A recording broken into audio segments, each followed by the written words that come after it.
ایسی الکوہل جو بالکل وائن ایسی جو بالکل الکوہل سے جدا ہو جائے، یعنی 0.00% اس میں ایتھنول ہو، اس کو ہم نان الکوہلک وائن کہہ سکتے ہیں۔ یہ ہے کہ یہ جو بالکل نان الکوہلک ہے، اس کا پینا حرام ہے کہ حلال؟ یہاں فقہ کا مسئلہ آ جاتا ہے، لیکن سوال یہ ہے کہ لوگ پھر پیتے کیوں ہیں جب اس میں نشہ آور چیز ہی نہیں ہے؟ تو پینے کا مقصد کیا؟ تو یہ اس لیے پیتے ہیں کہ بعض لوگ الکوہل کا ذائقہ لینا چاہتے ہیں، بعض لوگوں کو اس چیز کی یعنی وہ ایسیڈیٹی کی، اس کی تیزابیت کی، وہ جو انگور کی خاص قسم کی جو خمیر شدہ انگور کے سے کوئی ایک فریگرنس حاصل ہوتی ہے، اس کو لینے کے لیے، جس طرح بعض لوگ نشے کے لیے چائے پیتے ہیں اور بعض لوگ ذائقہ حاصل کرنے کے لیے چائے پیتے ہیں، یعنی وہ چائے کے نشہ ذائقے سے لینا چاہتے ہیں، نہ کہ وہ نشے کے اعتبار سے، نکوٹین کے اعتبار سے۔ آج کل ایک مسئلہ ہے وہ گردش کر رہا ہے، زیادہ تر یہ مسئلہ یورپ کے ممالک میں، کینیڈا میں اور آسٹریلیا میں اور امریکہ میں اس کے سوالات موصول ہوتے ہیں کہ بتائیے جو نان الکوہلک وائن ہے اس کا پینا کیسا ہے؟ یعنی ایسی وائن، ایسی شراب جس میں سے ایتھنول الگ کر لیا جاتا ہے، اس کا پینا کیسا ہے اور اس کی حرمت و حلت کے بارے میں حکم شرع کیا ہے؟ یہ ایک فقہی نوعیت کا سوال ہے اور ایک پیچیدہ سوال ہے۔ یہ پہلے بھی اس طرح کے سوالات زیر بحث رہے، اب اس نے ایک نئی نوعیت اختیار کر لی ہے، کیونکہ یورپ کے ممالک میں یا باقی دیگر جو ممالک ہیں اس میں نان الکوہلک وائن جو ہے وہ اس لیے رکھی جاتی ہے کہ اگر کوئی بندہ الکوہلک ہو کر ڈرائیونگ کرتا ہے تو اس پر پابندی ہوتی ہے اور مختلف پابندیاں اس کو لگائی جاتی ہیں، تو اس سے بچنے کے لیے وہاں کی کمپنیز نے پھر ایتھنول کو اس میں سے نکال کر ایک ایسی وائن تیار کی ہے جس سے انسان کو نشہ نہیں ہوتا۔ تو ایسی شراب جس میں سے نشہ آور چیز کو الگ کر لیا جائے، اس کا پینا حلال ہے یا حرام؟ ہم اس پر مختصر سا سائنسی اعتبار سے اور فقہی اعتبار سے تجزیہ کرتے ہیں۔ یاد رکھیے جو ایتھنول ہے یا الکوہل ہے، اس کا کیمیکل جو فارمولا ہے وہ C2H5OH ہے۔ یہ اگر ہم وائن سے الگ کرتے ہیں تو اس کے مختلف پروسیس ہوتے ہیں۔ مثال کے طور پر شراب بن گئی اور بن جانے کے بعد ایک پروسیس اختیار کیا، مثال کے طور پر اس کو ایویپوریشن کے ذریعے ہم سیپریٹ کر دیتے ہیں، یعنی سیپریٹ کہہ لیں یا ایویپوریٹ کہہ لیں، کیونکہ اس کا بوائلنگ پوائنٹ جو ہوتا ہے الکوہل کا وہ تقریباً 74-75 یہ اپروکسیمیٹلی اتنا ہوتا ہے، یعنی بوائلنگ پوائنٹ پانی سے کم ہوتا ہے، تو اس لیے اس کو ایویپوریشن کے میتھڈ سے، اس کو ڈسٹیلیشن کے میتھڈ سے ہم الگ کر لیتے ہیں۔ لیکن یہ یاد رکھیے کہ جس کے اوپر بھی نان الکوہلک وائن لکھا ہو، یہ ضروری نہیں ہے کہ وہ نان الکوہلک ہی ہوتی ہے، اس لیے کہ 0.5% الکوہل اس میں موجود لازمی ہوتی ہے۔ بعض لوگ تو اس کو 5% تک کہتے ہیں، یعنی 5% الکوہل اس میں، ایتھنول اس میں موجود ہوتی ہے، لیکن بعض لوگ اس کو 3% بھی کہتے ہیں، بعض لوگ اس کو مختلف پرسنٹیج کی کہتے ہیں، چونکہ وہ میٹر نہیں کرتی اور وہ نشہ آور نہیں ہوتی، اس لیے لوگ اس کو نان الکوہلک سمجھ کر پیتے ہیں۔ مسلمان بھی بعض ایسا کرتے ہیں۔ تو یاد رکھیے ایسی الکوہل جو بالکل وائن ایسی جو بالکل الکوہل سے جدا ہو جائے، یعنی 0.00% اس میں ایتھنول ہو، اس کو ہم نان الکوہلک وائن کہہ سکتے ہیں۔ تو یہ یاد رکھیے یہ تمام کمپنیز ایسا نہیں کرتی، کسی کے اوپر یہ مینشن ہوتا ہے اور کسی کے اوپر یہ مینشن نہیں ہوتا۔ تو جس کے اوپر یہ مینشن ہو کہ اس میں 0.00% ہی ایتھنول ہے، یعنی ہے ہی نہیں اس میں، تو وہ اگر استعمال کریں تو اس کو کہہ سکتے ہیں کہ یہ نان الکوہلک ہے۔ اب اگلا سوال یہ ہے کہ یہ جو بالکل نان الکوہلک ہے اس کا پینا حرام ہے کہ حلال؟ یہاں فقہ کا مسئلہ آ جاتا ہے، کیونکہ جس میں 0.5% بھی ہو تو اس کا پینا بھی حرام ہے، اس لیے کہ اس میں وہ اجزاء پائے جاتے ہیں جن اجزاء کو پینا حرام ہے، وہ تھوڑی مقدار میں ہو یا زیادہ مقدار میں، اس لیے کہ شرعی مسئلہ یہ ہے جس کا کثیر کا پینا حرام ہے اس کے قلیل کا پینا بھی حرام ہے۔ لہٰذا یہ بات اپنی جگہ مسلمات میں سے ہے کہ اگر اس میں کچھ حصہ الکوہل کا یا ایتھنول کا موجود ہے وائن میں تو اس کا پینا جائز نہیں ہے، اور کسی لحاظ سے بھی ہم اس کو جواز کا فتویٰ نہیں دیتے تا وقت کہ اس میں بالکل کی ہی پرسنٹیج ختم ہو جائے۔ اب یہاں پر اصولی مسئلہ ہے کہ فقہا کا اختلاف پیدا ہو جاتا ہے، اس کی طرف میں بعد میں آتا ہوں۔ پہلا اگلا سوال یہ ہے کہ یہ کیوں لوگ پیتے ہیں؟ یعنی ایک وائن تیار کی گئی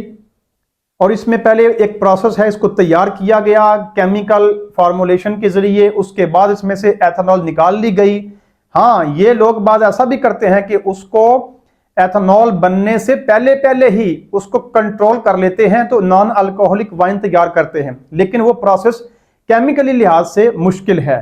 یہ زیادہ آسان ہے کہ اس کو بعد میں سیپریٹ کر لیا جائے، لیکن سوال یہ ہے کہ لوگ پھر پیتے کیوں ہیں جب اس میں نشہ آور چیز ہی نہیں ہے؟ تو پینے کا مقصد کیا؟ تو یہ اس لیے پیتے ہیں کہ بعض لوگ الکوہل کا ذائقہ لینا چاہتے ہیں، بعض لوگوں کو اس چیز کی یعنی وہ ایسیڈیٹی کی، اس کی تیزابیت کی، وہ جو انگور کی خاص قسم کی جو خمیر شدہ انگور کے سے کوئی ایک فریگرنس حاصل ہوتی ہے، اس کو لینے کے لیے، جس طرح بعض لوگ نشے کے لیے چائے پیتے ہیں اور بعض لوگ ذائقہ حاصل کرنے کے لیے چائے پیتے ہیں، یعنی وہ چائے کے نشہ ذائقے کسے لینا چاہتے ہیں، نہ کہ وہ نشے کے اعتبار سے، نکوٹین کے اعتبار سے۔ اسی طرح بعض لوگ جو ہیں وہ اپنی الکوہلک بندے جو ہوتے ہیں وہ اس چیز کو پورا کرنے کے لیے اس کا ذائقہ لینا چاہتے ہیں، اس کی تیزابیت محسوس کرنا چاہتے ہیں، تو اس لیے بھی پیتے ہیں۔ لیکن یہ یاد رکھنا چاہیے کہ آپ کسی مد میں بھی پی رہے ہیں، اس کے پہلے فقہی جزیات پر آپ کا عبور ہونا لازم ہے کہ یہ فقہ اس کے بارے میں کیا کہتی ہے۔ وہ ہوتی شراب ہی ہے، ڈسٹیلیشن پروسیس سے اس کو ایویپوریٹ کر لیا جائے یا سیپریٹ کر لیا جائے، ہوتی تو وائن ہے، یعنی اس کا جو اصل مرکب ہے وہ تبدیل نہیں ہوتا۔ سرکے میں تو ہو جاتا ہے، سرکہ چونکہ اپنے کیمیائی اعتبار سے اپنا مرکب ہی چینج کر لیتا ہے، اس کا اوریجن چینج ہو جاتا ہے، وہ کیمیکل پروسیس چینج ہو جاتا ہے، اس کی میتھڈولوجی اور اس کا کیمیکل فارمولا ہی جدا ہو جاتا ہے، لہٰذا وہ ایک الگ بحث ہے۔ لیکن جب یہ اپنے فارمولا کے اعتبار سے، اپنے اصل کے اعتبار سے شراب ہی ہے، اس میں سے ایک جز، ایک عنصر آپ نے علیحدہ کر لیا، باقی ماندہ چیز ابھی بھی شراب کہلاتی ہے، یعنی اس میں وہ جو C2H5OH کا فارمولا ہے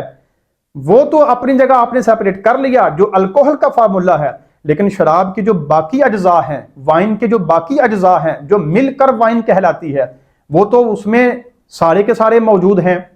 تو لہٰذا یہاں پر اختلاف اس بات کا نہیں ہے کہ پینا جائز ہے کہ نہیں۔ ہاں، حد کے اعتبار سے ہو سکتا ہے کہ اس پر حد جاری نہ ہو، یہ حدود کا اعتبار پھر اور چیز کی طرف چلا جاتا ہے، لیکن اس کی حرمت اور حلت اس کے اعتبار کے لیے ہم دیکھتے ہیں کہ اس کی علت پر اس کا حکم ہے یا علت پر نہیں۔ مثال کے طور پر اگر یہ کہا جائے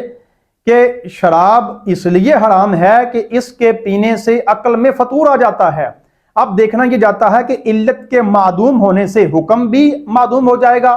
یعنی علت ساقط ہو گئی تو کیا حکم ساقط ہو جائے گا؟ یعنی اگر آپ اس سے ایک ایسا جز نکال رہے ہیں کہ جو آپ کی عقل کو فطور لاحق کر دیتا ہے، تو چونکہ علت ختم ہو گئی لہذا حکم اپنے معیار پر باقی رہا کہ نہ رہا۔ تو یہاں پر جو چیز ہے نا، اس کو فقہ کے اعتبار سے ڈیل کیا جاتا ہے۔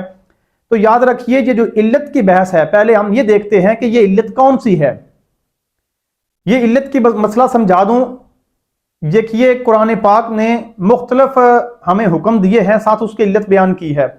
مثلا یا ایھا الذین آمنوا، اے ایمان والو، کتب علیکم الصیام کما کتب علی الذین من قبلکم لعلکم تتقون، ایمان والوں پر روزے فرض کر دیے گئے ہیں جیسے پہلے لوگوں پر فرض تھے، اس لیے کہ اس سے تم تقوی حاصل کر سکو۔ تو یہ علت ہے تقوی کی۔ لیکن اگر کوئی اس کو یہ سمجھے کہ یہ چونکہ تقوی اختیار اس سے نہیں کیا جا رہا تو لہٰذا ہم کیا روزے چھوڑ سکتے ہیں، تو اس کو ہم کیا جواب دیں گے؟ اس کو یہ جواب دیں گے کہ یہ علت مؤثرہ نہیں ہے، یہ غایت کے اعتبار سے ہے، یہ غایت کے اعتبار سے ہے، یعنی یہ ایک پہلو بھی ہے، باقی پہلو بھی ہیں، لیکن ایک پہلو بیان کر دیا گیا ہے، لہٰذا ایک پہلو بیان کر دینے کی وجہ سے